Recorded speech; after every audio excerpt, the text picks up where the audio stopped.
Hello everyone, we have all seen the paintings, grand ships with billowing white sails, setting off against a golden sunset, men in shining armor planting flags on foreign shores. We know the names Columbus, Vasco da Gama, Magellan. Their story is one of adventure, of courage, of connecting the world. It's a story of gold, spices, and silk, the treasures that lured Europe out of the Middle Ages. It's not even the most important part of the story, because the most valuable commodity of the Age of Discovery, the product that would generate more wealth than all the gold of the Americas and all the spices of the East combined, wasn't something you could mine from the ground or pluck from a tree. It was something that could bleed in the year 1444. 8 years before Columbus was even born, a small fleet of Portuguese caravels returned to the port. They hadn't found the mythical kingdom of Prester John, but they brought back a cargo that would change the world forever. On the docks that day, under the watchful eyes of Prince Henry the Navigator, 235 human beings were unloaded. Men, women, and children captured from the coast of West Africa. They were stripped, divided, and sold like livestock. This was the first major sale of African slaves in Europe, and it was a horrifying spectacle. It was the moment Europe realized it had found a new kind of gold, a living, breathing, self-reproducing gold. This is the story of that discovery. It is the story of how the search for glory in God was consumed by an insatiable hunger for profit. It's the story of how the enslavement of millions of people became the engine of a new global economy, the dark fuel that powered the rise of the West and built the foundations of the modern world. This is the story of the Age of Discovery's darkest and most profitable product. It starts not with a hero but with a prince, Prince Henry of Portugal, known to history as the Navigator. He wasn't a king, and he wasn't much of a sailor either. He was a third son, a man of intense, almost fanatical, religious belief, obsessed with two things: the glory of a new crusade against the Muslims of North Africa and the tantalizing rumors of a river of gold that flowed out of the heart of the African continent. For years, he sponsored voyages down the uncharted coast of Africa. His captains were terrified. They believed in sea monsters, in boiling waters at the equator, in a green sea of darkness from which no ship could return. But Henry pushed them relentlessly. He wasn't just an explorer. He was one of history's first venture capitalists. Each ship was an investment, and he desperately needed a return. For a long time the returns were poor: a few barrels of seal oil, some exotic animal skins. His project was on the verge of bankruptcy. Then, in 1441, one of his young captains, a man named Ant Feogon Fealves, decided to try something different. His mission was to bring back goods, but he wanted to bring back something that would truly please his master. On the coast of what is now Western Sahara, he led a small raiding party inland and captured a man and a woman. A few days later, when Gonfalves presented these captives to Prince Henry, a switch flipped. This was something new. This was better than seal oil. The captives, especially the chief, were valuable. He could be ransomed. Indeed, he was. The chief was returned to his people in exchange for 10 other Africans, some gold dust, and, strangely, a collection of ostrich eggs. The deal was done. Suddenly, the entire purpose of the Portuguese voyages began to shift. It was no longer just about finding a route to India or a river of gold. It was about harvesting the coast itself. The human coast, in 1444, a tax collector from Lagos named Lanfearot de Freitas saw a business opportunity. He went to Prince Henry and proposed a major expedition with a fleet of 6 ships. This was the fleet that returned with the 235 captives. This was the moment the trickle became a flood. The royal chronicler, Gomes de Zurara, was there that day in Lagos, and he described the scene. He wrote of the mothers clinging to their children, husbands to their wives, as they were torn apart, separated into different lots for the buyers. He wrote of the wailing and the tears, but Zurara, and so he crafted the excuse that would echo down the centuries. He claimed that by enslaving these people, the Portuguese were actually saving them. They were pagans, living in darkness. By bringing them to a Christian land, even in chains, their souls would be saved. It was an act of mercy. It was for their own good. This grotesque justification, saving souls through the destruction of bodies and lives, became the moral cover for an enterprise of pure greed. Prince Henry, the pious crusader, was granted a monopoly on this new trade. He was given 1/5 of the value of all slaves brought to Portugal. The man who started out seeking a holy war had stumbled upon a business model that would make him and his country rich beyond the Portuguese raids were brutal, but they were small-scale to truly unlock the potential of this human commodity. To turn it into an industry, they would need two things: a more efficient supply chain and a moral and legal justification so powerful it could silence any doubt. They would need the blessing not just of a prince, but of God himself. As the Portuguese pushed further down the African coast, they discovered they found powerful African kingdoms and merchants who were already engaged in their own systems of slavery and were willing to sell their captives, prisoners of war, criminals, or people from rival groups, in exchange for European goods, horses, textiles, and most importantly, guns. This was a fateful exchange. European firearms gave certain African states a massive military advantage over their neighbors. It was a vicious, self-perpetuating cycle of violence, a fire stoked by European demand. The Portuguese built fortified trading posts along the coast, places like Elmina Castle in modern-day Ghana. These weren't colonies, they were warehouses. Fortresses designed to store goods from Europe and hold human beings until the ships arrived. Inside these castles, a new kind of horror was born. Men, women, and children were packed into dungeons, branded with hot irons to mark them as property, and stripped of their names, their families, their humanity. They were no longer people. They were peas, dofedia, pieces of the Indies, a unit of currency. But even as the trade grew, there were still nagging questions. Was this right? Was it Christian, Prince Henry and the King? So they went to the highest authority on earth, the one man who could speak for God, the Pope in Rome.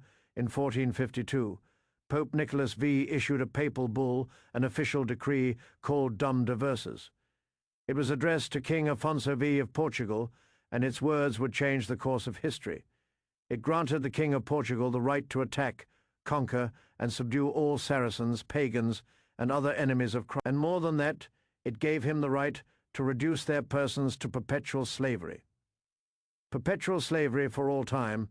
3 years later, in 1455, the Pope issued another bull, Romanus Pontifex, which reaffirmed this right and granted Portugal a monopoly on all trade south of Cape Bojador in Africa. This was the ultimate seal of approval. The Catholic Church, it was no longer a crime. It was a holy right, a tool for the expansion of Christendom. With this divine license in hand, the Portuguese enterprise exploded. The trade in human beings became the financial bedrock of their expanding empire. But at this point, the destination for these enslaved people was still mainly Portugal, Spain, and the Atlantic islands like Madeira, where they were forced to work on vast sugar. The numbers were in the thousands, a tragedy but not yet the cataclysm to come. For that, the world needed a new market, a market with a truly limitless, insatiable appetite for human labor. That market was about to be discovered. It lay across the Atlantic, in a place no European knew existed. In 1492, a Genoese sailor in the service of Spain, Christopher Columbus, stumbled. Instead, he found what he believed to be a new Eden, populated by gentle, peaceful people like the Tafeno. His first instinct, they would make good servants. Columbus's arrival marked the beginning of one of the greatest demographic catastrophes in human history. The indigenous peoples of the Americas had no immunity to Old World diseases, like smallpox, measles, and influenza. Within a few decades of European contact, epidemics swept through the continent, killing up to 90% of the population. It was the Great Dying. The Spanish conquistadors who followed Columbus were not traders. They were conquerors. They were obsessed with gold. They established a system called the encomienda, which was essentially a form of serfdom. Spanish settlers were granted land and the right to the labor of the native people living on it in exchange for converting them to Christianity. It was slavery in all but name, but the system was failing. The native population was collapsing from disease and the brutal working conditions in the gold and silver mines. There simply weren't enough bodies left to do the work. A crisis was brewing. The Spanish Empire in the Americas, this vast new source of wealth, was facing a catastrophic labor shortage. A solution was needed, and it was proposed by a man who would come to be known as a great humanitarian. His name was Bartolomé de las Casas. He was a Spanish priest who had witnessed the horrors of the encomienda system firsthand. He saw the Spanish brutally working the indigenous. He dedicated his life to advocating for their rights. He traveled to Spain and argued before the king that the natives were free subjects of the crown and could not be enslaved.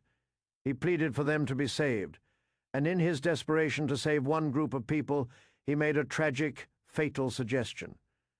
He proposed that the Spanish crown import enslaved Africans to do the work instead. He argued that they were stronger. It seemed like a logical solution at the time, a way to spare the dying natives.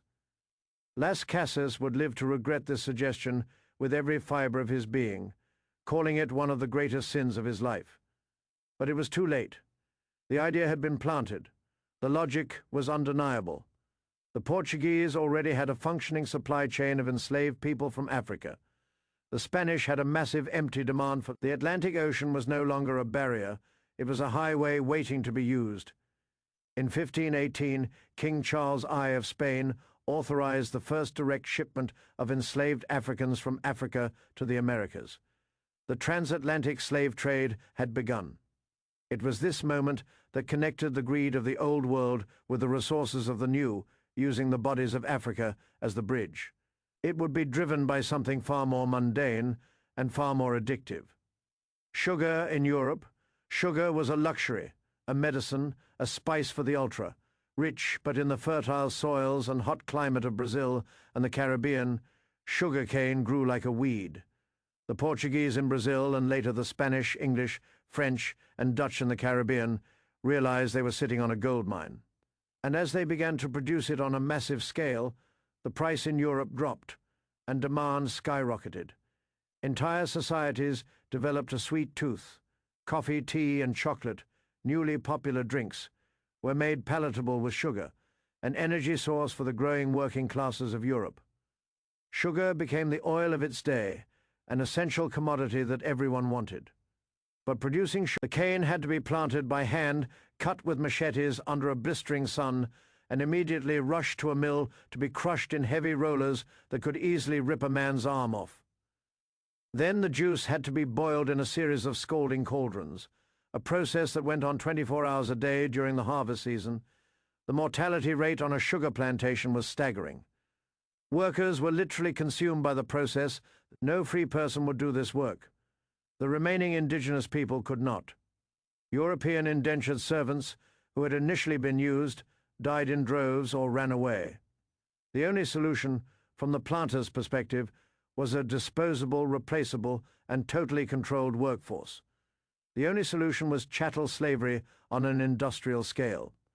This was the birth of the plantation complex, a new kind of society, a new kind of economy, entirely dedicated to producing a single cash crop, and entirely dependent on the systematic enslavement of African people. This created a level of demand for human beings that the world had never seen before. It wasn't about a few thousand slaves anymore. It was about tens of thousands, hundreds of thousands, and ultimately millions. The Spanish crown, however, according to the Treaty of Tordesillas, which had divided the New World between Spain and Portugal, Africa was in Portugal's sphere of influence. Spain was not legally allowed to establish its own trading posts there to acquire slaves. So how could they supply their vast American empire with the millions of laborers it now demanded? They decided to outsource it. They created a system called the Asiento. The Asiento was a monopoly contract, granted by the Spanish monarch to a foreign merchant or government. This contract gave them the exclusive right to provide a fixed number of enslaved Africans to the Spanish colonies over a period of several years. Think about that for a moment. This wasn't a shadowy back-alley deal. This was a formal, international, government-sanctioned contract for the trafficking of human beings. It was the industrialization of human misery, written down in legal clauses and signed in royal courts for the other European powers, the Portuguese, the Dutch, the French, and especially the English. The Asiento was the ultimate prize. It was a license to print money. The nation that held the Asiento controlled the gateway to the immense wealth of the Spanish Americas. Wars were fought over. In 1713, at the end of the War of the Spanish Succession, Great Britain won the Asiento. It was a national triumph. The contract was granted to a state-sponsored enterprise, the South Sea Company. The company was given the right to supply 4,800 enslaved Africans per year for 30 years to the Spanish colonies. The British government and public went wild with speculative fever. Everyone wanted a piece. People poured their life savings into the company, believing this contract to traffic in human flesh was the key to unimaginable wealth. It created one of the most famous financial bubbles in history, the South Sea Bubble. When the bubble inevitably burst in 1720, it ruined thousands of investors from lords to maids and nearly brought down the British economy. But the disaster wasn't that the trade was immoral. The disaster, in the public's mind, was that the stock had crashed. The underlying commodity, the human beings, was never in question. The Asiento system reveals the cold, calculating heart of the entire enterprise. It was no longer about religious conversion or the fortunes of individual adventurers. It was about states, corporations, and share prices. It had become a purely, and that machine was about to evolve into its most efficient and deadly form. If you are finding this untold history compelling, please take a moment to like this video and subscribe to the channel. It helps us continue to uncover the stories that have been left in the shadows. The Asiento was just one part of a much larger system that was now clicking into place. A system so perfect in its brutal economic logic that it was a network of 3 distinct voyages that formed a horrific, self-reinforcing loop of profit. The first leg of the triangle began in a European port like Liverpool, Bristol, Nantes, or Amsterdam. A ship would be loaded with manufactured goods, cheap textiles from Britain's new factories, iron bars, pots and pans, and most importantly, firearms and gunpowder. There, at the slave castles and trading posts, the European captain would trade his cargo for his real prize, human beings. He would haggle with African merchants and kings, exchanging guns that fueled more warfare for the captives that warfare produced. Once the ship's hold was filled to capacity with chained men, women, and children, the second leg of the triangle began. This was the middle path. This was the part of the system that turned human beings into products through a process of unimaginable suffering. For 2 to 3 months, hundreds of people were crammed into a dark, suffocating space below deck, often with less room per person than a body in a coffin. They were chained together, lying in their own filth. Disease, dysentery, scurvy, smallpox ran rampant. The heat was unbearable. The mortality rate was astronomical. On average, 15% of the people packed onto these ships died during the voyage. That's more than 1 in 7. Over the centuries, this meant that nearly 2 million people died in the middle of the ocean, their bodies simply thrown overboard to the sharks that learned to follow the ships. This was the cost of business, factored into the price. Upon arrival in the Caribbean, or Brazil, or the American colonies, the survivors, emaciated and traumatized, were cleaned up, oiled to hide their sores, and sold at auction. They were sold to plantation owners who would work them, often to death, in the sugar, tobacco, or cotton fields. This sale generated the immense profits that made the whole voyage worthwhile. And with those profits, he would load his ship not with people, but with the products of their forced labor: barrels of sugar, rum, molasses, bales of cotton, chests of tobacco. He would sail back to Europe.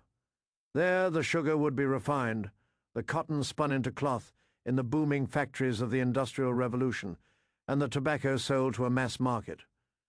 The profits from this final sale were staggering. They were used to pay off the investors, build new ships, and load them up with more manufactured goods to start the triangle all over again. Every leg of the journey was profitable. It was a perfect economic engine. The goods from Europe created the means to acquire slaves in Africa. The slaves from Africa created the labor to produce raw materials in the Americas, and the raw materials from the Americas fueled the industrial and consumer economy. It was this triangle that financed the Industrial Revolution. The profits from slavery and the slave trade poured into the pockets of European merchants, bankers, and industrialists. Banks like Barclays and Lloyds of London got their start financing slave voyages or insuring them. The wealth built cities like Liverpool and Bristol. The demand for cheap cotton from the slave plantations of the American South fed the textile mills of Manchester, creating the world's first industrial working class. The modern capitalist world, with its integrated markets, its credit systems, its consumer economies, and its industrial base, was born from this system. It was built on the backs of the 12.5 million people who were forced onto the ships and fertilized. But to truly understand how this system built our world, we have to go back to that second leg of the triangle. We have to go into the darkness. We have to understand the heart of the machine, the Middle Passage. It is impossible to truly comprehend the experience of the Middle Passage. The scale of the suffering is beyond language. But we have accounts from the few who survived and were able to tell their story, and from the captains and doctors on the ships themselves. Marched for weeks or months to the coast, chained to a line of strangers. You see the ocean for the first time, a terrifying, endless expanse. And then you see the ship. To many Africans, it looked like a great predatory bird, a creature from a nightmare. It was called the House of No Return. You are forced into a canoe and paddled out to this monster. On board, you are stripped. Your teeth, your limbs, your genitals, doctors check you for disease. A healthy slave is a valuable slave. Then you are branded. A red-hot iron bearing the insignia of the company that now owns you is pressed into your skin. The smell of your own burning flesh is the smell of your new reality. Then you are forced below deck. The darkness hits you. The stench is overwhelming.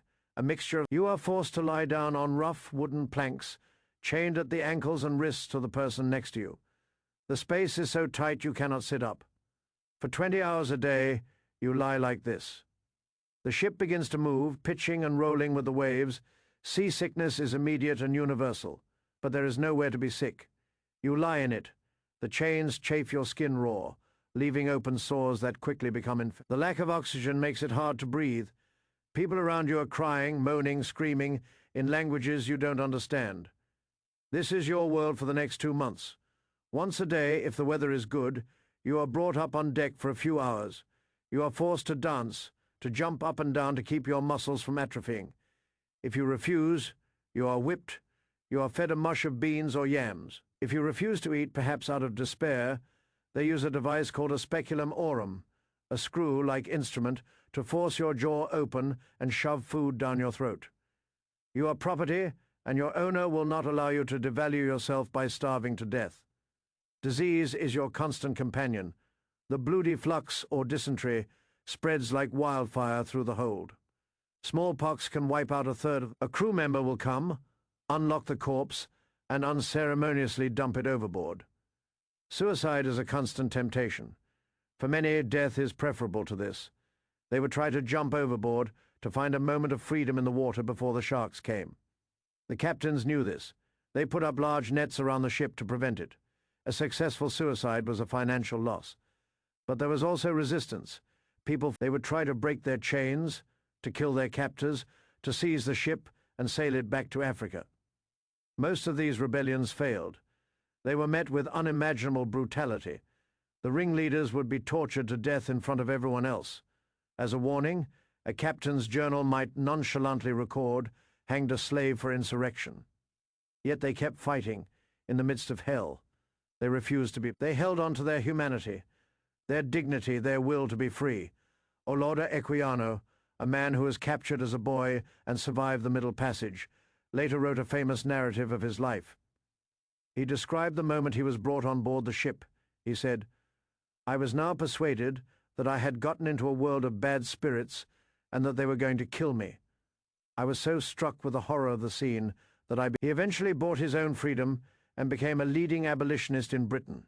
His story and others like it finally forced the world to look into the darkness and confront what it was doing. But for centuries, the world chose not to look. The system was too profitable. The sugar was too sweet. The fortunes being made were too vast. And so the ships kept sailing. The triangle kept turning. The machine kept grinding. It was laundered through the generations until its bloody origins were forgotten. We live in the world that slavery built.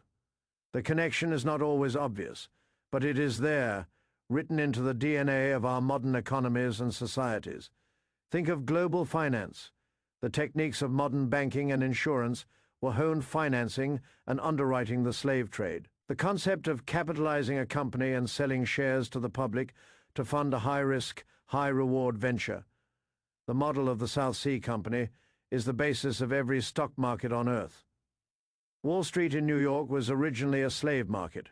Think of industry. The Industrial Revolution in Britain was not built on British ingenuity alone. It was built on capital accumulated from the slave trade and the textile mills of Manchester, the pride of the new industrial age, would have ground to a halt without the cheap cotton supplied by the enslaved people of the American South. The consumer society we live in today, with its constant demand for cheap goods, has its roots in the insatiable European demand for slave-produced sugar, coffee, and tobacco. These were the first true mass-market consumer goods, and the wealth extracted from Africa and the Americas allowed a small corner of the world, Western Europe, to achieve a level of economic and military dominance that it could never have achieved otherwise. The great power disparities that still define our world today were forged in the hold of the slave ship. This is not about guilt. It is about understanding. It is about acknowledging that the prosperity and progress we enjoy in some parts of the world, it did spark a global exchange of goods and ideas. But it did so by creating a system of exploitation so vast and so brutal that its shockwaves are still felt today. The official history, the one with the heroic explorers and the billowing sails, is a comforting story. But the real story, the one written in blood and sugar, tells us a deeper truth. It tells us that our modern world was not born in a moment of glorious discovery, but in a long, dark night of human suffering in the belly of a ship somewhere in the middle of the Atlantic Ocean. That's all for today's video. If you like this video, please subscribe, like it, and support us. Thank you for watching, and see you next time.